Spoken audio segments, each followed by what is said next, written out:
जेव्हा गरिबीचा अंधार माणसाच्या नशिबाला घेरतो, तेव्हा जगातील सर्वात मोठी शक्ती म्हणजे आईचं काळीज. पण तुम्ही कधी अशा मुलाची गोष्ट ऐकली का, जो देशातील सर्वात मोठा अधिकारी म्हणजे जिल्हा अधिकारी, कलेक्टर बनल्यानंतर आपल्याच पदाचा माज न दाखवता रस्त्यावरच्या कचऱ्याच्या ढिंगाऱ्यासमोर गुडघे टेकून रडू लागतो? पण थांबा, ही गोष्ट इथेच संपत नाही. खरी थरथराक गोष्ट तर तेव्हा सुरू होते, जेव्हा तो कलेक्टर मुलगा संपूर्ण जिल्ह्याच्या मीडिया आणि मोठ्या अधिकाऱ्यांसमोर आपल्या आईच्या हातात एक गूढ काळा बॉक्स ठेवतो. आणि ती कचरा वेचणारी आई तो डब्बा बघताच अत्यंत रागाने त्या साहेब मुलाच्या तोंडावर थप्पड मारण्यासाठी हात उचलते. शेवटी त्या काळ्या बॉक्समध्ये असं काय होतं? 3 वर्ष गायब असलेला मुलगा अचानक असा का आला? आईने तो कोट्यावधीचा हक्क का नाकारला? आणि त्यानंतर त्या कलेक्टर मुलाने जे केलं, त्याने संपूर्ण महाराष्ट्रातील संधी अधिकाऱ्यांच्या पायाखालची जमीन सरकवली. जर तुमचं काळजाचं पाणी होत असेल तर हा व्हिडिओ शेवटपर्यंत नक्की पहा, कारण आजची ही गोष्ट तुमच्या आयुष्याकडे बघण्याचा दृष्टिकोन बदलून टाकेल. गोष्ट आहे पुण्याजवळील एका छोट्याशा तालुक्याची. पहाटेचे 4 वाजले होते. संपूर्ण जग गाढ झोपेत असताना हातामध्ये एक फाटलेलं पोतं आणि काठी घेऊन 70 वर्षाच्या पार्वतीबाई रस्त्यावर उतरत असतं. थंड हवा, पायात तुटलेली चप्पल आणि हाताला कचऱ्यातील काचा लागून झालेले जखम. पण पार्वतीबाईंच्या तोंडावर कधीही तक्रार नसायची. कचऱ्याच्या दुर्गंधीत आयुष्य घालवणं कोणाला आवडतं, पण पार्वतीबाईंसाठी हा कचरा फक्त घाण नव्हती, तर हा त्यांच्या मुलाच्या भविष्याचा पाया होता. 20 वर्षापूर्वी पार्वतीबाईंचे पती तुकाराम हे एका गंभीर आजाराने वारले. त्यामागे उरला फक्त 5 वर्षाचा लहानगा रोहन. पतीच्या निधनानंतर गावातल्या लोकांनी पार्वतीबाईंना अनेक सल्ले दिले. पार्वती, नवरा तर गेला, आता या पोराला कुठेतरी हॉटेलवर किंवा गॅरेजमध्ये कामाला लाव. 2 पैसे घरात येतील, नाहीतर उपाशी मरल.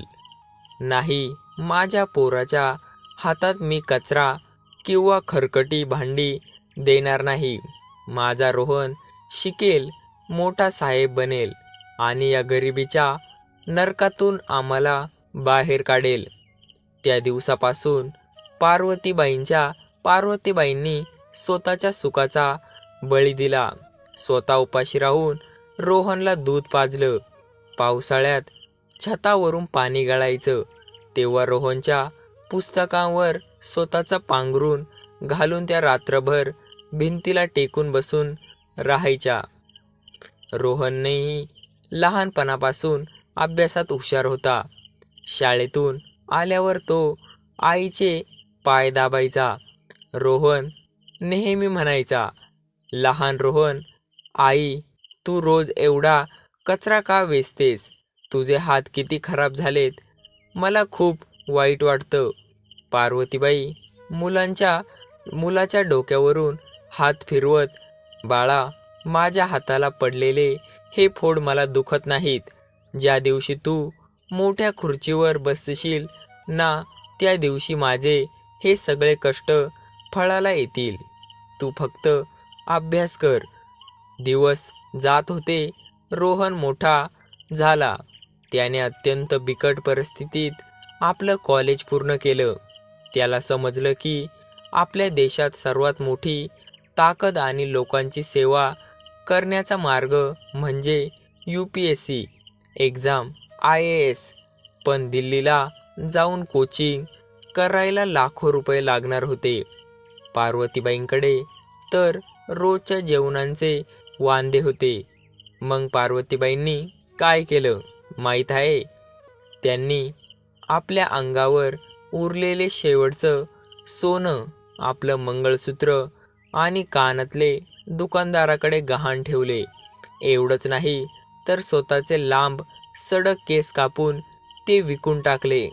रोहनच्या हातात पैसे ठेवताना पार्वतीबाई म्हणाल्या, "पार्वतीबाई, रोहन, हे घे पैसे.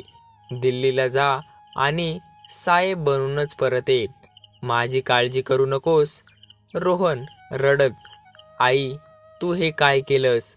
मी तुझा हा त्याग कधीच विसरणार नाही." रोहन दिल्लीला गेला. तो दिवसातून 18 तास अभ्यास करायचा आणि शेवटी ती सुवर्ण पहाट उगवली. UPSCचा निकाल जाहीर झाला. Rohan Tukaram Shirke all India rank 5. Rohan देशात 5वा आला होता. तो कलेक्टर बनला होता. ही बातमी संपूर्ण तालुक्यात वाऱ्यासारखी पसरली. गावात ढोल ताशे वाजले. पण रोहनची पहिली पोस्टिंग थेट दुसऱ्या राज्यात एका अत्यंत नक्षलग्रस्त आणि दूरच्या जिल्ह्यात झाली. जाण्यापूर्वी रोहनने आईची भेट घेतली. आईच्या पायावर डोके ठेवले. "रोहन, आई, मी निघतोय. सरकारी कामामुळे मला काही दिवस संपर्क करता येणार नाही. पण तू आता कचरा वेचायला नाहीस. मी तुला लवकरच घेऊन जाईन." पण इथेच गोष्टीला एक विचित्र वळण मिळालं. 1 महिना गेला, 6 महिने गेले, 1 वर्ष गेलं, तब्बल 3 वर्ष उलटली. पण रोहनचा एकही फोन आला नाही. तो आईला भेटायलाही आला नाही. हळूहळू लोकांचे सूर बदलले. जे लोक कालपर्यंत पार्वतीबाईंचे कौतुक करत होते, ते आता टोमणे मारू लागले. "बघितलंस का? मुलगा कलेक्टर झाला अन आईला विसरला. आता कशाला आठवण काढेल त्या कचरा वेचणाऱ्या आईची. श्रीमंत घरात लग्न केलं असेल साहेबांनी." पार्वतीबाईंचे काळीज तिळतिळ तुटत होते. त्या रोज रात्री रोहनच्या जुन्या कपड्यांना जवळ घेऊन रडायच्या. पण लोकांसमोर एकच म्हणायच्या, "माझा मुलगा असा नाही. तो नक्की येईल." 3 वर्षानंतर पार्वतीबाईंचे शरीर थकले होते. त्या पुन्हा त्याच रस्त्यावर कचरा वेचू लागल्या होत्या. आणि मग तो ऐतिहासिक दिवस आला.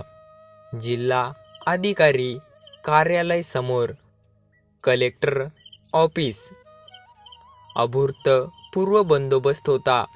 जिल्ह्याचे पोलीस प्रमुख, SP, तहसीलदार, आमदार आणि शेकडो प्रसारमाध्यमाचे कॅमेरे उपस्थित होते. कारण राज्याचे नवीन मुख्य जिल्हाधिकारी पदभार स्वीकारणार होते.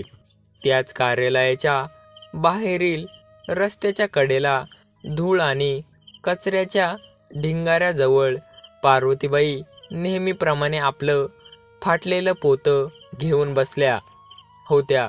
त्यांची तब्येत खूप बिघडली होती. अचानक सायरनचा आवाज घुमला. लाल दिवा असलेली, तिरंगा लावलेली एक काळी सनब्रांड गाडी तिथे येऊन थांबली. गाडीचा दरवाजा उघडला. महागडा इटालियन सूट, पायात चमकणारे शूज आणि डोळ्यावर चष्मा असलेला एक रुबाबदार अधिकारी बाहेर आला. तो दुसरा कोणी नसून रोहन होता. सगळे अधिकारी स्वागतासाठी पुढे सरसावले. पुष्पगुच्छ घेऊन रांगेत उभे राहिले. पण रोहनने कोणाकडेही पाहिले नाही. तो रेड कार्पेटवरून चालण्याऐवजी थेट रस्त्याच्या कडेला असलेल्या कचऱ्याच्या ढिंगाऱ्याकडे वेगाने पावले टाकू लागला. संपूर्ण गर्दी स्तब्ध झाली. SP, तहसीलदार सगळे मागे धावले. रोहन त्या दुर्गंधीयुक्त कचऱ्याच्या ठिकाणी गेला जिथे त्याची वृद्ध आई बसली होती. रोहनने आपल्या लाखो रुपयांच्या सूटची किंवा स्वतःच्या जिल्हा अधिकारी या पदाची अजिबात पर्वा केली नाही. त्याने थेट त्या मातीत आणि कचऱ्यात आपल्या आईच्या पायासमोर गुडघे टेकले. रोहनच्या डोळ्यातून घळाघळा अश्रू वाहत होते. त्याच्या हातात एक अत्यंत सुंदर गोल्डन रिबन असलेला काळा गिफ्ट बॉक्स होता. रोहनने अत्यंत विनवणीच्या स्वरात आईकडे पाहिले. आई, 3 वर्षानंतर तुझा हा मुलगा तुझ्यासमोर आलाय. हे घे आई, हे तुझ्यासाठी आहे. पण सर्वांना वाटलं होतं की आई मुलाला मिठी मारेल, पण घडलं भलतंच. पार्वतीबाईंच्या डोळ्यात अश्रूसोबतच एक भयानक राग आणि संताप निर्माण झाला. त्यांनी रोहनचा हात बाजूला ढकलला आणि रागाने थरथरत उभ्या राहिल्या. दूर हो माझ्यापासून, मला नकोय तुझा हा काळा डब्बा. 3 वर्ष कुठे गेला होतास तू? आई जिवंत आहे की गेली, आहे की मेली हे बघायला तुला वेळ नव्हता. आज मोठा साहेब बनून मला भीक द्यायला आलायस का? मला तुझी ही श्रीमंती नकोय. पार्वतीबाईंनी रागाच्या भरात रोहनच्या तोंडावर मारण्यासाठी हात वर केला. प्रसारमाध्यमाचे कॅमेरे फ्लॅश होत होते. सर्व अधिकारी अवाक झाले होते की एक कचरा वेचणारी महिला जिल्ह्याच्या कलेक्टरवर हात उचलते. पण रोहन मागे हटला नाही. त्याने हळूच तो काळा बॉक्स उघडला. त्या बॉक्समध्ये कोणतेही सोन्याची नाणी नव्हती, कोणतेही पैसे नव्हते की बंगल्याची चावी नव्हती. त्या बॉक्समध्ये 2 अत्यंत अद्भुत गोष्टी होत्या. एक, पार्वतीबाईंची ती जुनी तुटलेली प्लास्टिकची चप्पल जी त्या कचरा वेचताना वापरायच्या. 2, एक शासकीय दस्तऐवज, गव्हर्नमेंट स्टाम्प पेपर. रोहनने रडत रडत तो कागद उघडला आणि सर्वांसमोर मोठ्याने वाचू लागला. आई, तुला वाटलं तुझा रोहन साहेब बनून बदलला. तुला वाटलं मी बंगल्यावर ऐशो आराम करत होतो. आई, या 3 वर्षात मी एक दिवसही झोपलो नाही. मी जेव्हा अधिकारी बनलो तेव्हा मला समजलं की आपल्या देशात तुझ्यासारख्या हजारो आया आहेत ज्या रोज कचरा वेचून आपल्या मुलांना जगवतात, पण त्यांना म्हातारपणी कोणी विचारत नाही. मी या 3 वर्षात रात्रंदिवस एक करून शासनाकडून आणि माझ्या स्वतःच्या पगारातून 50 कोटींचा निधी मंजूर करून घेतला. रोहनने तो कागद सर्वांना दाखवला. त्या कागदपत्रावर लिहिलं होतं, पार्वतीबाई पुनर्वसन व मोफत रुग्णालय ट्रस्ट. रोहनने त्या जिल्ह्यात कचरा वेचणाऱ्या सर्व महिलांसाठी 500 पक्की घरे, मोफत रुग्णालय आणि त्यांच्या मुलांच्या शिक्षणासाठी शाळा उभारली होती. आणि त्या संपूर्ण प्रकल्पाची मुख्य विश्वत ट्रस्ट म्हणून पार्वतीबाईंचे नाव लावले होते. रोहन आईचे पाय धरून म्हणाला, आई, मी जर तुला फक्त माझ्या बंगल्यावर घेऊन गेलो असतो तर मी फक्त एका आईचा मुलगा बनलो असतो. पण तू मला शिकवलं होतं की गरीब असलो तरी मन मोठं पाहिजे. आज मी संपूर्ण जिल्ह्यातील कचरा वेचणाऱ्या आयांचा मुलगा बनून आलोय. आई, आणि ही चप्पल माझी खरी ताकद आहे. रोहनने त्या काळ्या बॉक्समधून ती जुनी घाणेरडी चप्पल बाहेर काढली आणि संपूर्ण जिल्ह्याच्या वरिष्ठ अधिकाऱ्यांसमोर कॅमेऱ्यासमोर ती चप्पल आपल्या कपाळाला लावली. तो प्रसंग पाहून तिथे उपस्थित असलेल्या प्रत्येक माणसाच्या डोळ्यातून अश्रू वाहू लागले. पोलीस एसपीने आणि सर्व अधिकाऱ्यांनी रोहनच्या या कृतीला कडक सॅल्यूट ठोकला. पार्वतीबाईंचा राग क्षणात विरून गेला. त्यांनी आपल्या साहेब मुलाला छातीशी घट्ट कवळलं आणि 3 वर्षांचा तो ताटातूट आणि वेदनांचा प्रवास एका क्षणात प्रेमाच्या अश्रूमध्ये वाहून गेला. ज्या लोकांनी कालपर्यंत पार्वतीबाईंना टोमणे मारले होते ते आज पार्वतीबाईंच्या पायावर डोके टेकवत होते. मित्रांनो, या गोष्टीवरून आपल्याला काय शिकायला मिळतं? 1. आईचे उपकार. आई बाप आपल्यासाठी जे कष्ट करतात त्याची परतफेड आपण जन्मात कधीही करू शकत नाही. 2. मुळाची आठवण. तुम्ही आयुष्यात कितीही मोठे व्हा, कितीही पैसा कमवा, पण ज्या मातीने आणि ज्या हातांनी तुम्हाला मोठं केलंय त्यांना कधीही विसरू नका. 3. सच्चा अधिकारी. खरा श्रीमंत तो नाही ज्याच्याकडे बंगले आणि गाड्या आहेत.